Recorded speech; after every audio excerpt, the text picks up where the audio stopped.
Do people not realize the Wade is 6'4"? Hell, you get Yeah, that I didn't know. Remember, I comparison. didn't know Mitchell was 6'1" at first. So. I was like, man, yeah, it's over. Yeah, so I just think I said you hit the Mitchell thing on the head. I think he'll be a 7 or 8 time All Star, which is great. Like everybody can't do that, but that's all I see. I don't see like, oh, this guy's gonna be strength. He gonna change his franchise around and stuff like that. But like you said, he only 6'1", so He may have he peaked. peaked now. He may have peaked. Yeah, I think Tatum found out something that nobody really talks about. It's hard to guard the best player on the other team every series, and your team give you the ball and say, "Get us a bucket." Yeah. The history of basketball, almost nobody does it. Big fellas have no choice. If the center on the other team is the best player, then you got to guard him. And if you're the best player on our team, we're going to throw you the ball. But it's almost nobody has ever done that. Because quick interjection. Quick interjection. The centers get a break because they don't have to bring the ball up. Right. They can still rely on someone to give them the ball. But yeah, keep going. Yeah. So at the end of the day, when you get to the finals and you didn't guard a KD, I'm talking about he was blocking KD's jump shot. So he was sitting and working. Like, we just not gonna act like that didn't happen. Yeah. Then you going through the rounds, you guarding everybody. And they still give you the ball and like take us home. That is hard. And it's even harder when you're young and you're still developing your strength and getting everything right. So LeBron is different. Like, you can't, Michael Jordan is different. So the fact that 24-year-old kind of ran out of steam and ran up against another, I don't care, you got him somewhere in top 15 at least all time player that was determined to win a championship, that matters. That matters. And another thing is, he made it to the finals, right? And I learned this with when I used to hate LeBron's fans, but they always made a good point. So you telling me that the guy who made it to the finals gets more criticism than the guy who couldn't even get there? I always had to back off, like, yeah, you're right. Because we can only give one guy this year more credit than Jason Tatum. That's Steph Curry. Because everybody else one winner and everybody else is top of second. Everybody else didn't make it to the finals. Exactly. Donovan Mitchell the hard part is guys are so talented, man. Like, they're so gifted that you see it and you're like, man, I got to draft this guy. But how do I build to win around this guy? Well, you'd have to do like they're doing with Jamal Murray and find a Jokic. Or if Donovan Mitchell was playing with Embiid, or if he was playing with Giannis, like, to have those guys, those little guys, you need a big dog on your squad normally, or you're not going to win a championship. So a person ceiling being what his history says that it will be is not a knock. I don't think you can win a championship with Donovan Mitchell as your top guy. I think that you can win with Tatum as your top guy. He just made it to the NBA Finals. Now, he has some things he's going to have to, like you said, that rip through. We talked about Paul Pierce reverse pivots. We talked about the Melo 2-dribble pull-ups. He got to put that in his game to make it more simple, because like you said, I'm 6'9", 6'10" with long arms. I take this hard dribble and I pull up. Ain't too many people in the league finna bother my shot. And we talked about this other day, him cuffing that rock when he going to the hole and putting them shoulders in there, take that contact fit. That got to be a part of it. You got to add that to it too. But they should have used Jaylen Brown more to defend the best players on the other team. Well, no, I think KD would have cooked Jaylen Brown. But anyway, as much as they could, they should have done that to preserve Jason Tatum.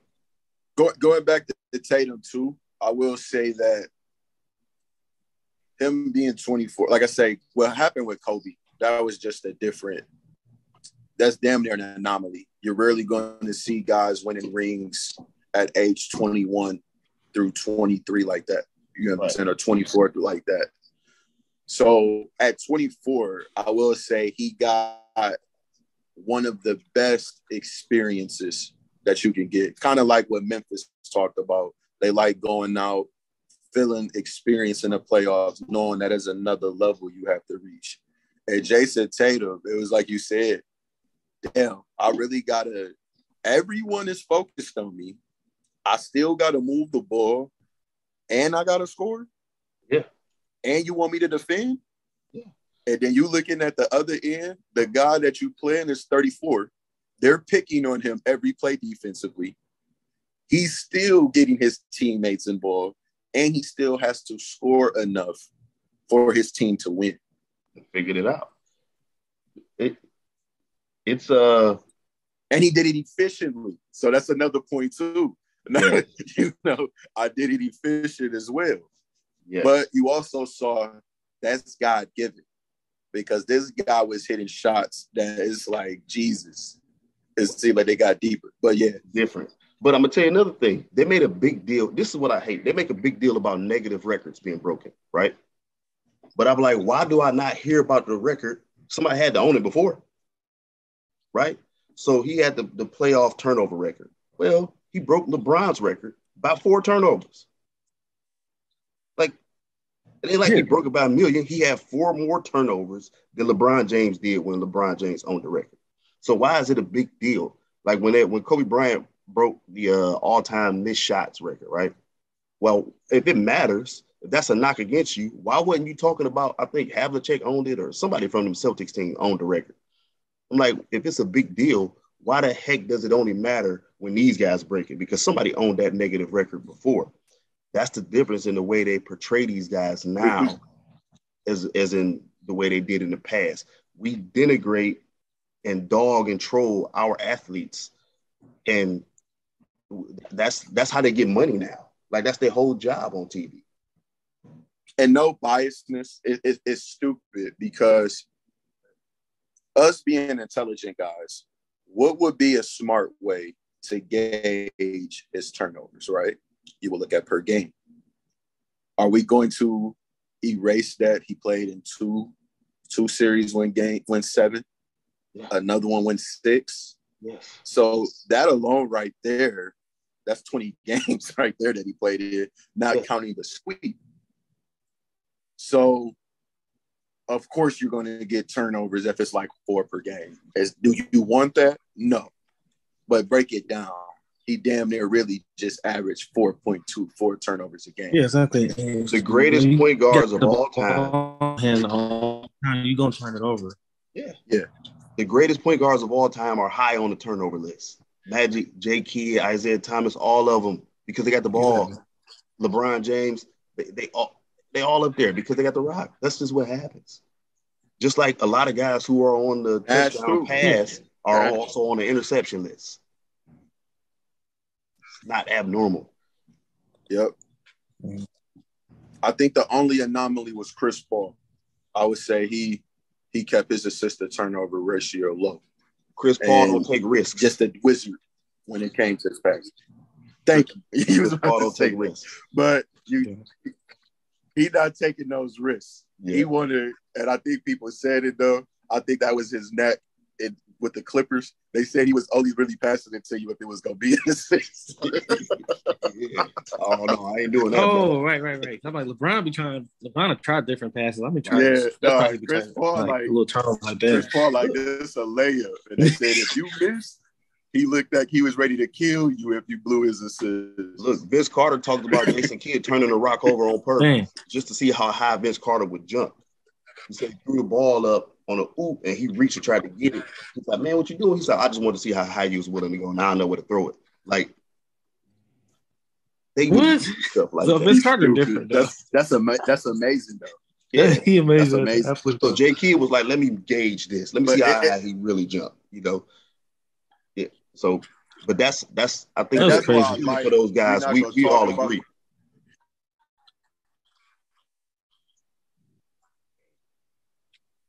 Yeah, but that's why I liked Isaiah Thomas. Like I said, I keep talking about if y'all get a chance, please go out listen to Baron Davis Point Guard podcast. He talked to a lot of point guards, but Isaiah was just talking about how it was to play Magic, and he was saying Magic would just dominate the game talking. Like he on a fast break, and he'd be like, "Oh, I'm going to I'm going to Coop. I'm going to Coop." And then he'd drop it off to Kareem. He was like, you know what I'm saying? Yeah, Magic, man. So they said he would just dominate just talking. And then I even think Isaiah said he picked that up in his game where he'll start telling people where he was going with the ball. And he said, so he just set everybody up on he passed it. Then he's like, y'all done forgot about me. Nah, I'm not the star scorer. So I really like the nuances. You just telling that Jay Kidd story was just dope of how guys manipulate the game.